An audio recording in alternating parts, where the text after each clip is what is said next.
When you think about the failure rate for first-time entrepreneurs, does that ever concern you? Have you even let your mind go there? I do not think about failing. No. You're not scared of failing. Is anything actually a failure, ultimately? Because you're going to learn from it.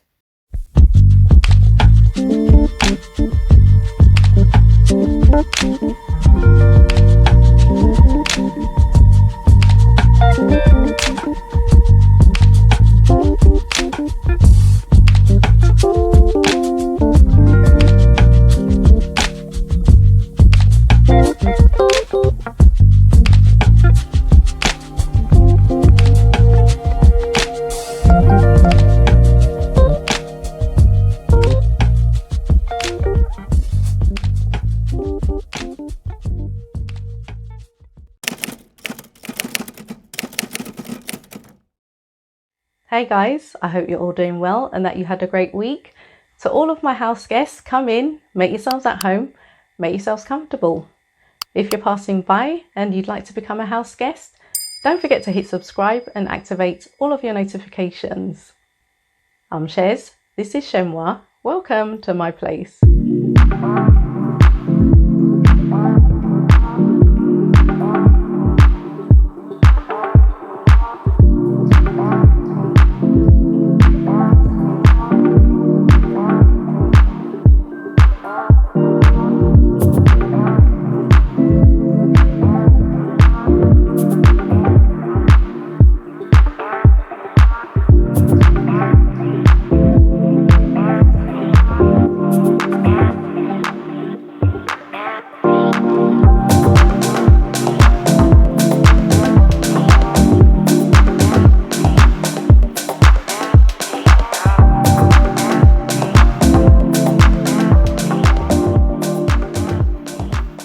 I can fully appreciate that the English language presents challenges for those who don't claim it as their first language.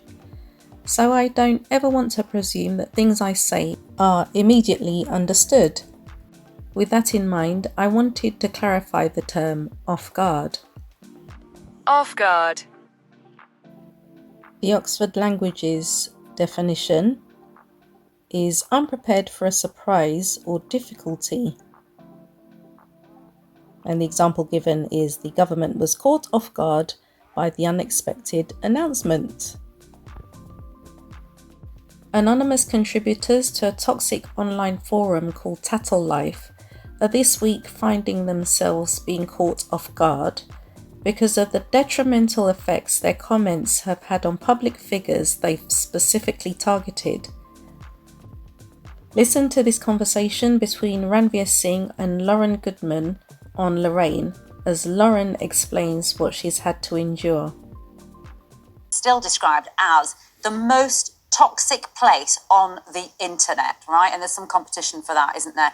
The backlash over this gossip website, Tattle Life, is something that we have been covering on the show all week. On Wednesday, Lorraine spoke with the skincare expert, Caroline Hirons, about how she'd been trolled on the site.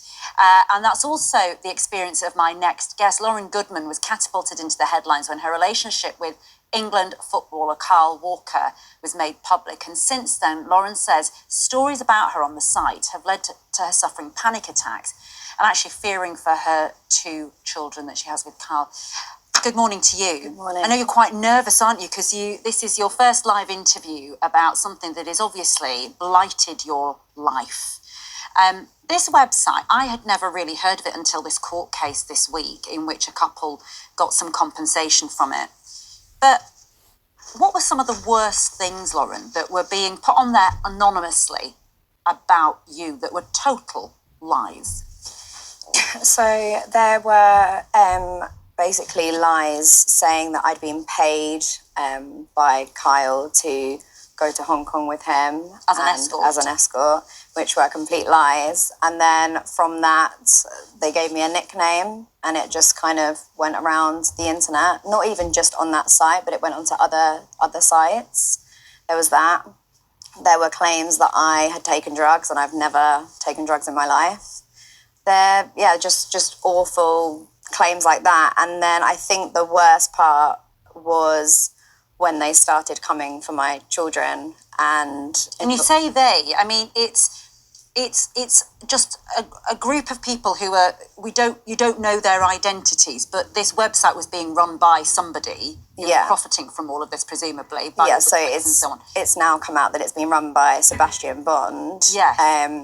Which we knew a few months ago, but we couldn't say. Yeah, so tell us a bit about, as you say, so these claims about you being essentially a prostitute, absolutely vile.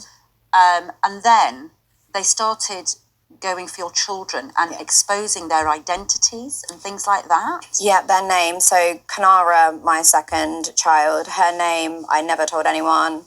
She was always introduced to people as Kiki. Her date of birth wasn't anywhere. So there was no public record of it. No one could find it. But on this site, her name appeared on there before I'd ever said it. And what did that make you feel? Well, you kind of feel... You just feel like your life's been invaded in a way that I understand that obviously people in the public eye put themselves in the public eye, but you have a right to what you put out and what you keep private, especially about your children. So I don't put my children's faces online. And I just felt as though there were no boundaries. They were just doing what they wanted. And so presumably it made you wonder who on earth these people were that were writing online about you with private details about you and obviously completely fabricated lies about you. Did it make you feel paranoid in a way about, well, where are they getting this information from? You start questioning your circle. You start falling out with people because you start wondering if they're involved. Your circle becomes a dot. You become more isolated.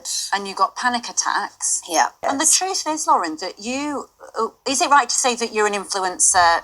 That's your sort of job, if you see what I'm saying. I do.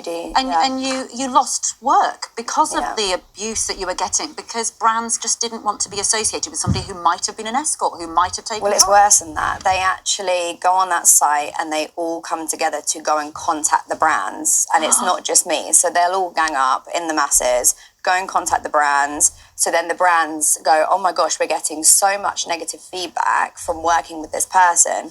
We can't be associated. Their bosses. Yes, but really I feel like the brands need to stand in their power and not enable and empower the trolls, because that's what they're doing. You know, they need to stand firm and say... Right. And I've got a right of reply from the website, but just to say beforehand that there was a judge earlier this week when this couple got compensation because of the abuse they were getting on this website.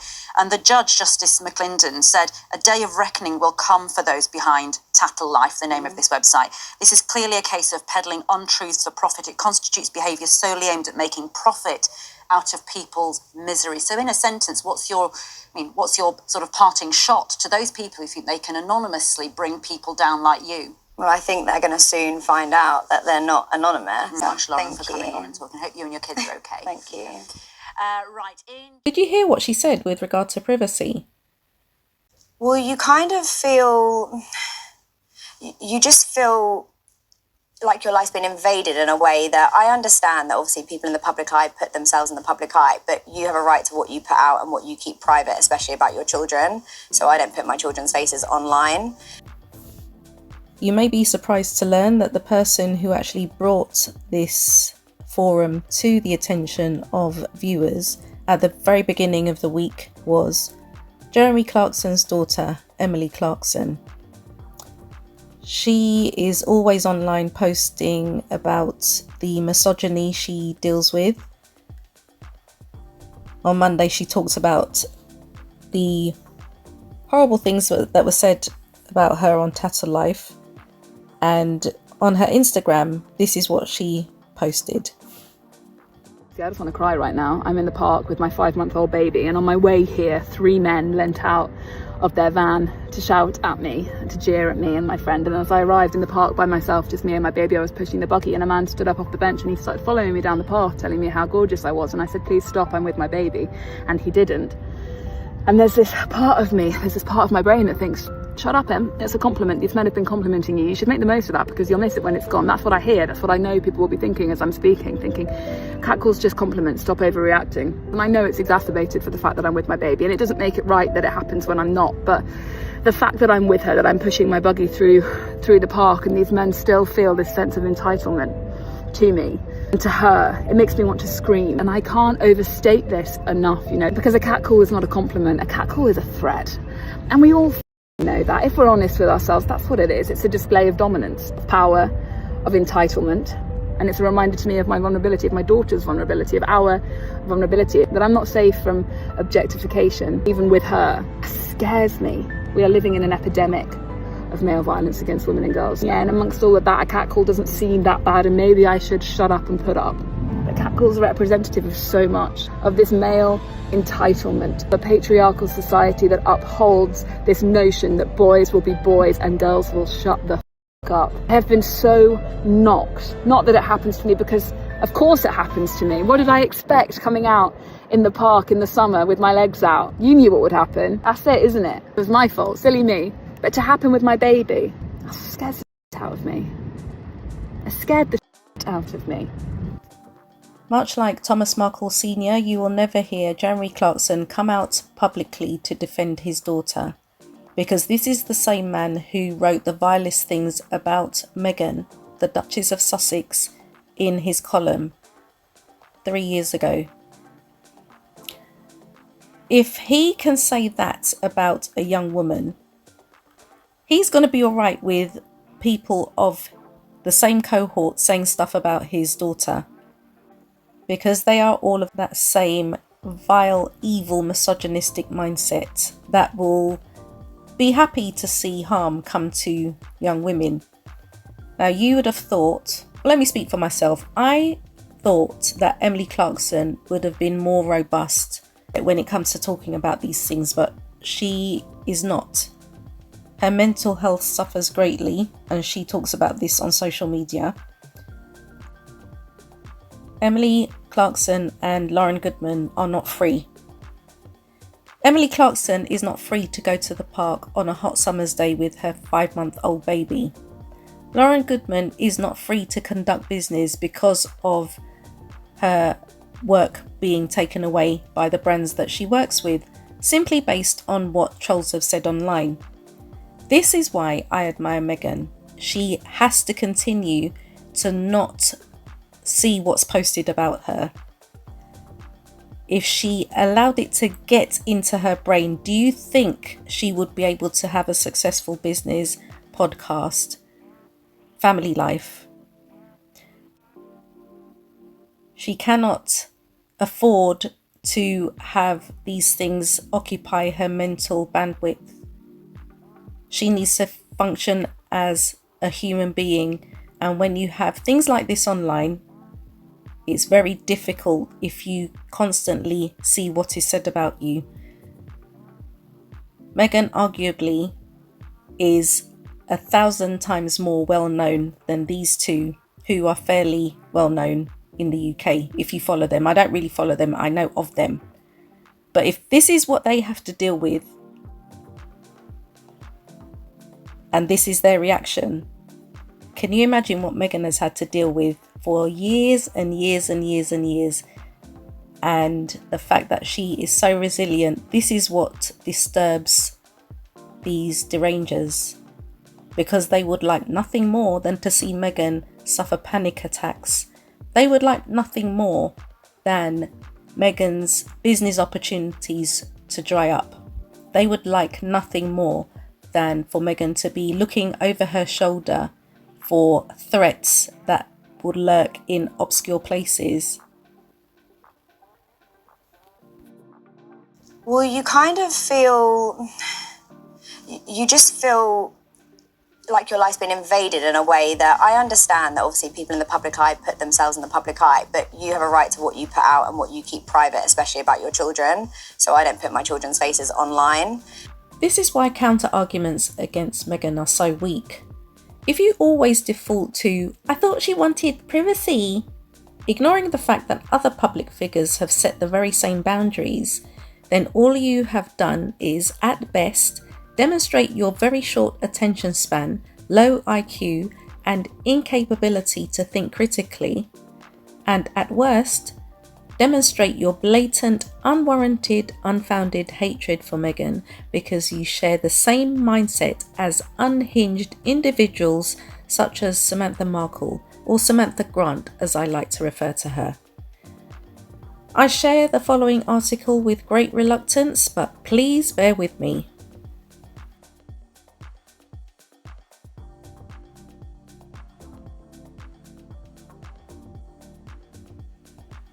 This article is from GB News, published on the 7th of April 2025, and the headline reads, Meghan suffers blow as Duchess set to battle Samantha Markle just days after birthday.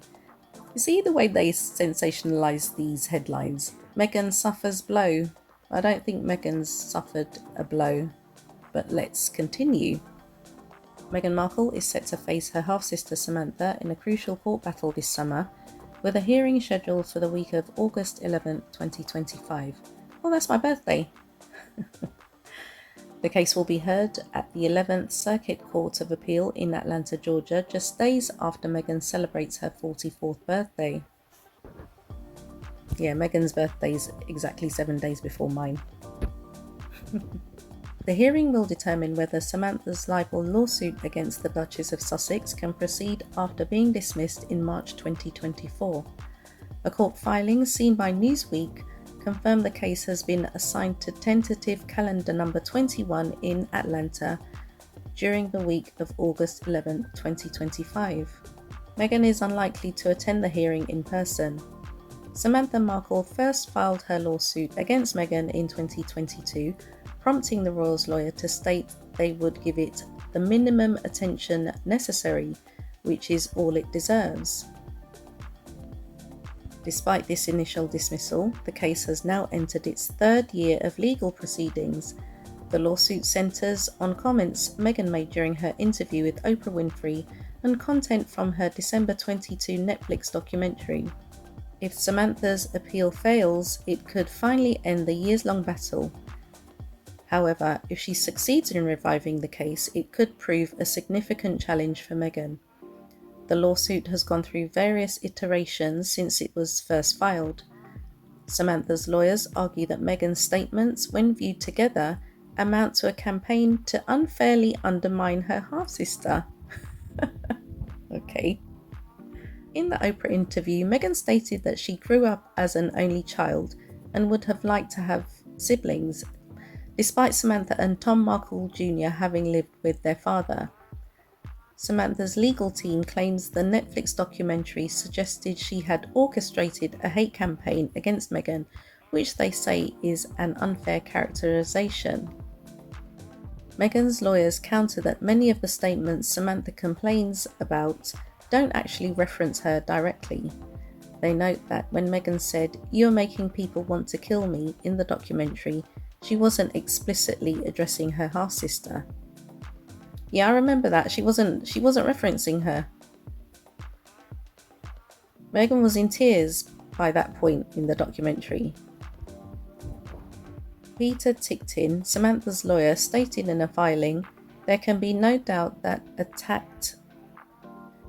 I think it should say that Meghan attacked her sister Samantha Markle verbally in her documentary." Well, that's not true. The cheek of these people. He emphasised that Samantha was also most certainly not part of any of the racist harassment that Meghan has unfairly suffered. Samantha that used to call Meghan's mum the maid. That same one. Okay. Ticktin claimed that as a result of the documentary segment, Samantha has suffered horrendously. You're really monetizing that suffering though, aren't you? He further argued that Samantha never trolled Meghan, was never part of any hate group, oh my goodness, never used the N-word on tweets, never monetarized any hate tweets against Meghan. Yet, with a dismissal, Meghan is permitted to walk away as though innocent. Meghan's legal team has previously argued that any statements about Samantha are an opinion protected by the First Amendment. The August hearing represents a critical juncture in the protracted legal dispute between the half-sisters. If Samantha prevails, the case could be revived, potentially forcing Meghan to defend herself against the libel claims in court. A defeat for Samantha would likely mark the end of her legal pursuit against the Duchess. The timing of the hearing, shortly after Meghan's birthday, adds a personal dimension to what has already been a highly publicised family conflict. Both parties now await the crucial appeal decision that could finally resolve their 3-year legal battle. This woman is the epitome of toxicity. Someone who has 3 children who want absolutely nothing to do with her. This woman who changed her appearance basically to try to look like Meghan by dyeing her hair black, by wearing a lot of makeup, changing her name back to Markle. However, it would appear that she has a problem with Meghan changing her name. And the last time I checked, if you want a name change other than what's on your birth record or your driver's license, I don't know, maybe you went and got Meghan the Duchess of Sussex on your driver's license recently, but your legal documents in the United States would have to say Meghan the Duchess of Sussex for you to impose that upon our legal system. Why are you complaining about that?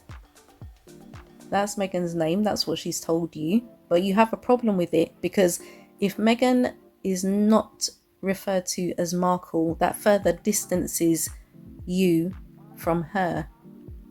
And you need that association because that's the only way you can make money. You're a wicked woman. You're a wicked individual. Every partner you've had can testify to that, including the one who put a video clip on his Facebook account recently, and I'd included that in a video earlier this year, and if I find it, I'll include it here. I'm going to Peace River and tell them what an abuser you are. My neck's almost broken and you're going to treat me this way? You're the one that trashes the house and you're the bully. You no, you dump stuff over and don't want to pick it up. Leave me alone. My neck is fucking Give me my broken. shoes and my tray. And you don't stack shoes all over the floor. Leave me alone. Give me my shoes. This Not foot even pad. awake yet and you're abusing me. Get up and give me my shoes. This foot pad hurts my feet. You don't do what you want and then flop on the bed and lay down all day. My neck is almost broken. Oh, bullshit. I'm give not me even some awake shoes. yet and you're abusing me. Some shoes, you drama queen, and give me my tray and my phone. I'm a drama queen. My neck, I'm ready to be in traction, you fucking Give idiot. me my shoes and my phones. Shut up. Okay, if I have to go over there, I'm going to run your shoes over to go get them. Give me my stuff. You do it. I'm going to Peace River and tell them. The way that you speak to people, the way that you deal with people, you have no respect, and it's because you have no respect for yourself. You don't count your blessings. You're not grateful for the fact that you're granted, pardon the pun, every day where you have breath in your lungs. The same breath in your lungs that you use to castigate Meghan.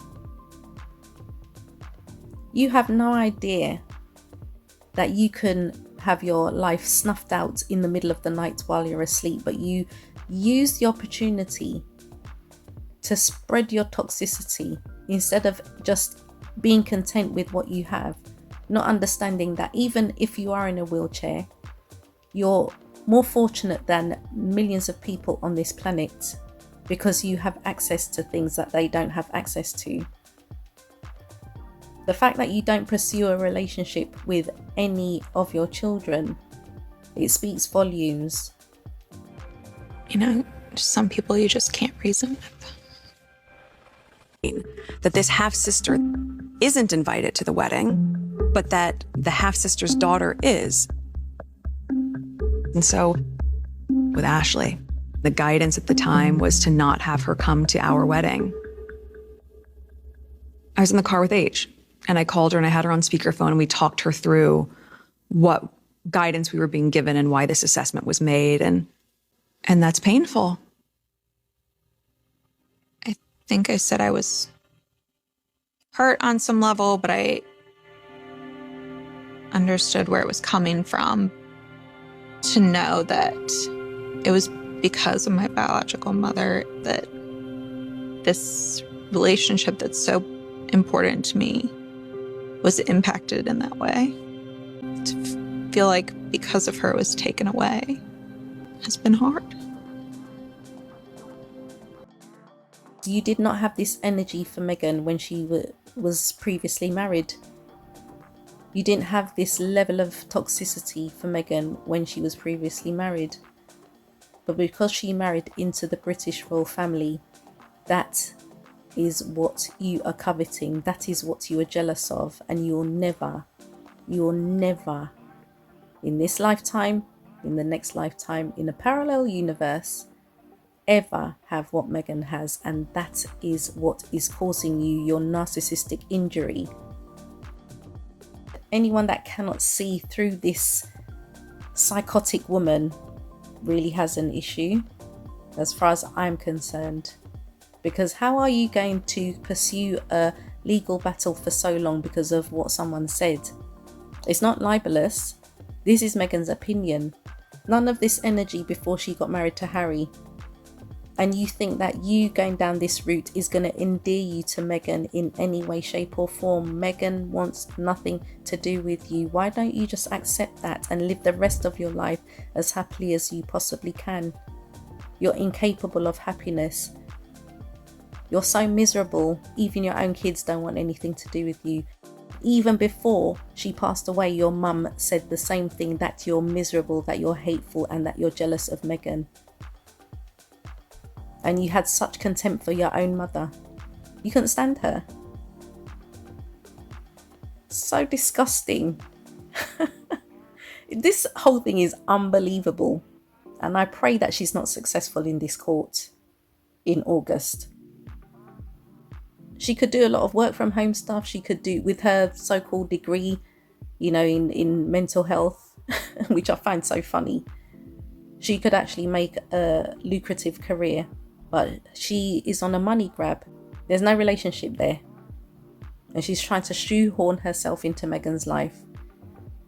The shoe is too tight. You cannot fit into Meghan's life.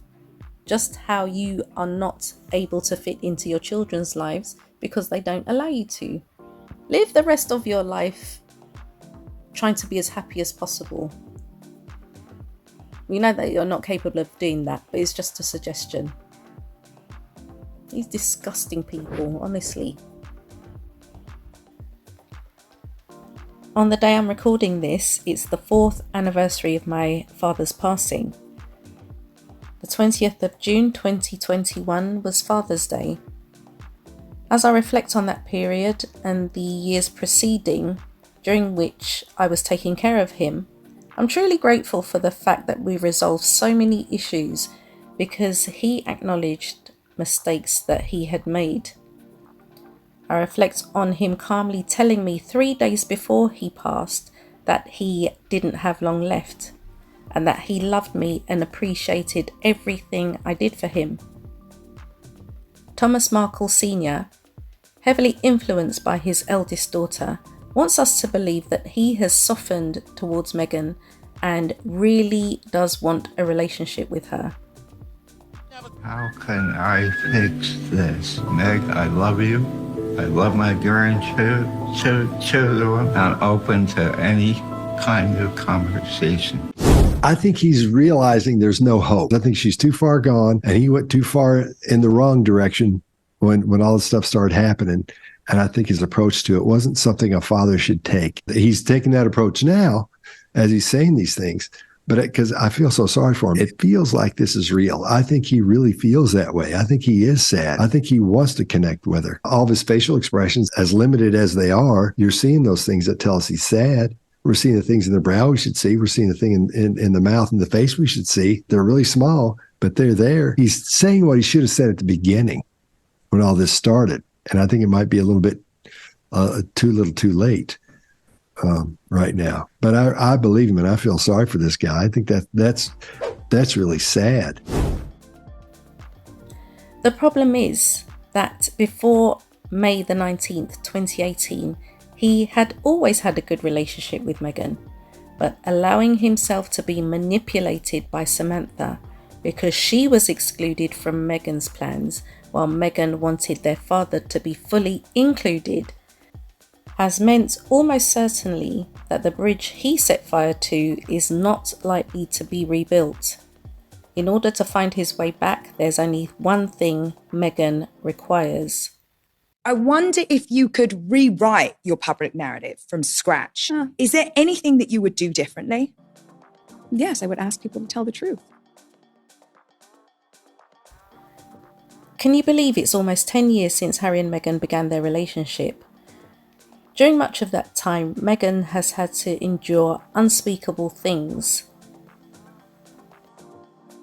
This opinion piece, written by Christopher Boozy, a tech entrepreneur, was published on Newsweek.com on the 18th of June 2025, and the headline reads, "The vicious campaign against Meghan Markle must end." When Meghan Markle posted a light-hearted video of herself dancing in a hospital room while 9 months pregnant, she probably thought she was sharing a relatable moment that other mothers would appreciate. Instead, within hours, online trolls and conspiracy theorists weaponized it as proof she was never pregnant at all. This nightmare is what Meghan's life has become. Every joyful moment gets twisted into ammunition by people who've made destroying her their full-time job. And we need to talk about what this sustained cruelty has done to a woman whose only crime was falling in love with a prince. The moon bump conspiracy, which claims Meghan faked both pregnancies with prosthetic bellies, represents a special kind of cruelty. Here's a woman who bravely shared her miscarriage story to help other women feel less alone in their grief. She opened up about one of the most painful experiences a person can endure. Yeah. And how do these conspiracy theorists respond? By claiming her subsequent pregnancies were elaborate hoaxes. Imagine being 9 months pregnant, your body aching, preparing to bring life into the world, and thousands of strangers are dissecting your every photo to prove your baby isn't real. Meghan revealed she was the most trolled person in the entire world in 2019 while pregnant with Archie. She's spoken about how the harassment drove her to thoughts of unaliving herself. A pregnant woman was pushed to the edge of despair by people who found entertainment in her anguish. The recent dance video illuminates this persecution perfectly. Here's Meghan, trying to induce labour, sharing a funny, intimate moment millions of mothers can relate to. Within hours, it became Exhibit A in the conspiracy theorists' case against her. They zoomed in on her moving belly, claiming it proves she wore prosthetic. They analysed her IV line, suddenly becoming medical experts. They took a moment of joy and transformed it into a weapon. This isn't normal criticism, it's psychological torture designed to break someone's spirit. 100% in agreement with that. And the worst part? These aren't random acts of cruelty. They're coordinated, monetized, and amplified by people who profit from Meghan's pain. YouTube channels devoted entirely to proving Meghan's pregnancies were fake, generating millions of dollars. British tabloids have built entire business models around tearing Meghan apart, knowing that her name on a negative headline guarantees clicks and sales. We've been saying this for such a long time. Social media influencers discovered that attacking Meghan drives more engagement than any other content they produce. Hatred hasn't just become a business model, it's become an entire industry, with Meghan's suffering as its most profitable product. Oh my gosh, we have been saying this for so long, haven't we, guys? it's relentless. The online vitriol has translated into terrifying real-world threats. Britain's former counter-terrorism chief disclosed that Meghan faced disgusting and very real threats from far-right extremists during her time in the UK. Security teams investigated numerous credible plots against her life. People have been prosecuted for threatening to kill her. While navigating motherhood as a new parent, Meghan simultaneously confronted vicious online conspiracy theories and lived under the shadow of genuine terrorist threats. Meghan once said the abuse was almost unsurvivable. Think about that word, almost. She survived, but barely. She got through it with therapy, with Harry's support, with sheer determination. But she shouldn't have had to survive anything. She should have been able to enjoy her pregnancies like any other woman. But the attacks don't stop with Meghan. Anyone who dares to publicly defend her becomes a target themselves. The message is clear: support Meghan Markle and we'll come for you too. The goal isn't just to hurt Meghan, it's to isolate her completely. They want her to look around and see no allies, no defenders, no one willing to brave the storm to stand with her. The social media platforms that host this hate bear responsibility. The tabloids that report on these conspiracies for clicks bear responsibility. But most of all, we as a society bear responsibility for allowing this cruelty to continue. Meghan Markle is a real person with real feelings who carried and delivered 2 real children. She's a mother who can't share her joy without it being weaponized against her. The moon bump conspiracy isn't just false, it's an act of sustained cruelty against someone who dared to join the royal family while being black, American, and unwilling to suffer in silence. Somewhere tonight, Meghan might be looking at her children, the very children strangers claim don't exist, and wondering if she'll ever be free to share their milestones without unleashing a torrent of hate. These conspiracy theorists have participated in the theft of a mother's joy. If they can't find the conscience to stop this now, then we need to face the ugly truth about who we've become as a society. Because when a pregnant woman is tormented to the point where she thinks of taking her life, when her pain becomes someone's profit and entertainment, a fundamental piece of our humanity has been lost, and that loss diminishes us all. I am in 100% agreement with Christopher Boozy. You guys have heard me say I have never, in all my almost 55 years on this planet, have never seen anything like this. I've never witnessed anything like this before Meghan. Not even with Diana. Diana, she was hunted. Ironically, Diana's name means the hunter, but she became the hunted, as her brother said at her funeral. But I have never, even with all of that, I never saw the treatment that Meghan gets. I never saw that with Diana. This is on a different level, guys. This is on a different scale. And one of the contributors to that campaign of hatred, I don't care what this toxic woman says, is her own half-sister. She's the main instigator. But you see, there will come a point when Samantha Grant and her ilk will see their downfall, and it will not be dignified. We are not dumb, guys. The evil that exists in this world is fed up of hiding. It's extremely audacious, but although we don't know when this will be, there will come a day when the smear campaigns have to end.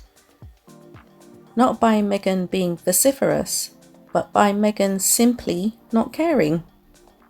doesn't matter what people are saying about the video, and of course some people loved it, other people absolutely hated it, but people are talking about them.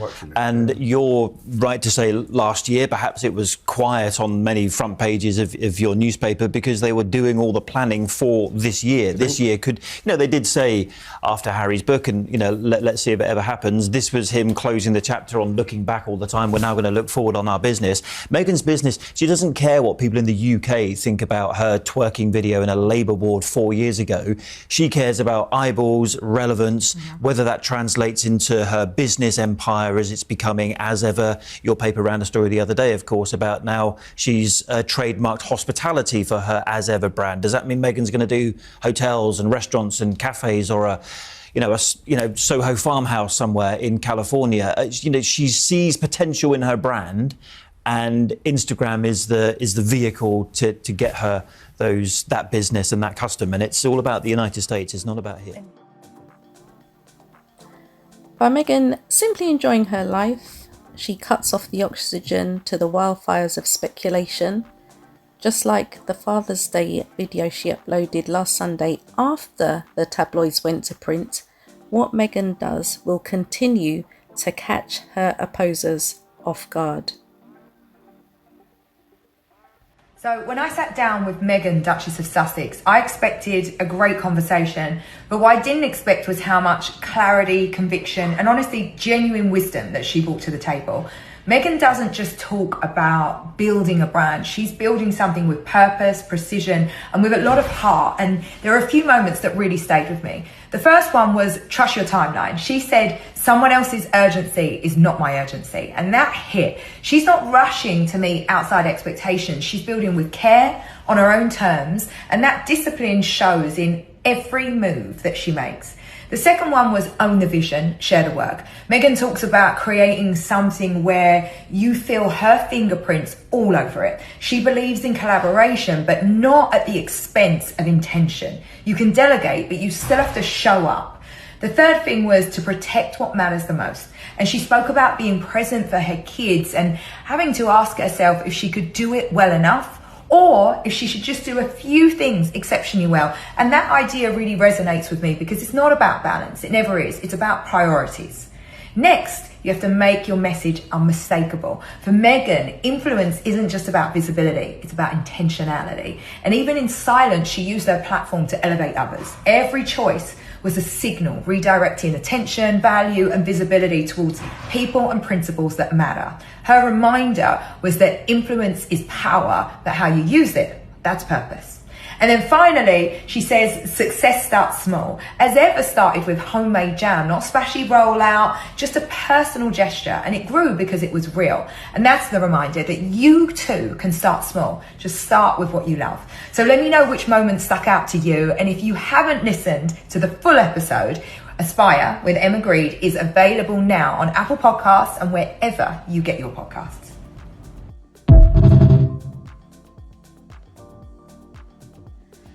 So guys, I took some time to listen to M0i's podcast with Meghan, and I was not disappointed. 1.5 hours of insight into Meghan's motivations, where she got her entrepreneurial spirit, how she balances her business life and her family life, and underscoring all that, she wants to extract joy, and that's the thread that runs through her life, and blocking out all the noise. Literally, she does not care. She's so liberated. Meghan has a quiet confidence about her, which I do admire. It's just so interesting hearing what she has to say about certain things, and she does it. She tells you things without telling you things. When she said that if she could go back and change anything, when the question was asked, and she said, I wish, people would tell the truth. A lot of people took that to mean with regard to the royal family. I took it to mean something else. Could mean anything, but my interpretation was really focused on what her paternal side of the family have done. Diabolical. Yeah, it was a joy to listen to that podcast.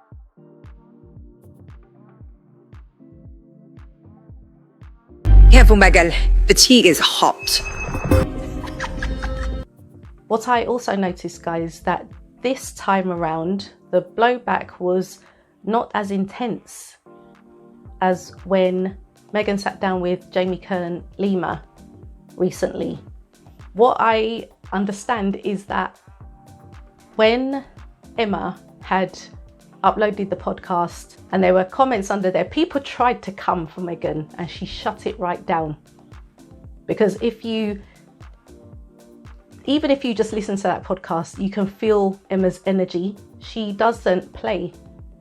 She's not here for that. She told them, those that tried, she told them this is not the space for that. This is a positive space. Okay, you don't try. People think they can try with everybody that interviews Meghan or has a conversation with Meghan or interacts with Meghan. Emma was not the one. And this is why I've not heard so much feedback on the news over here, because they literally analyse every word that's said. This time they didn't, because I suspect they believe Emma would come for them. And I say good. It was just so, my spirit was uplifted when I listened to that podcast. I find it funny also, guys, that Spotify, do you remember 2 years ago, I think it's exactly 2 years ago this week, that Bill Simmons, the head of podcast innovation and monetization at Spotify, labelled Harry and Meghan as grifters. This is the same Spotify, guys, that are platforming Meghan's second podcast series, Confessions of a Female Founder, where she worked with a female-founded company, Lemonada. Spotify are hosting that on their platform. So did Bill Simmons not have a say in that decision? Clearly you can see that these guys work hard. So where is the grift? Where is the grift, please? Speak to those up in SW1 or W8 even, London, that's Kensington Palace, wherever they live now, Buckingham Palace, Kensington Palace. Speak to them. Then you'll see who the real grifters are, okay?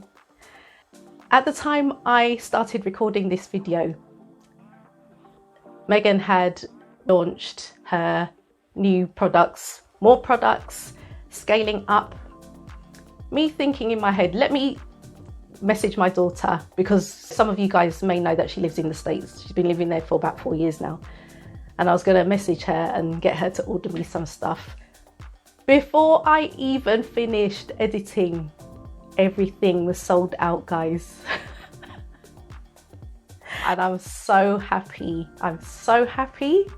Not, you know, obviously I would have loved some products, but the fact that this woman, Meghan, who people have written off, saying that she's a grifter, she's this, she's that, every negative that could be attributed to her, and yet again, second go around, sold out within, not hours, minutes, guys.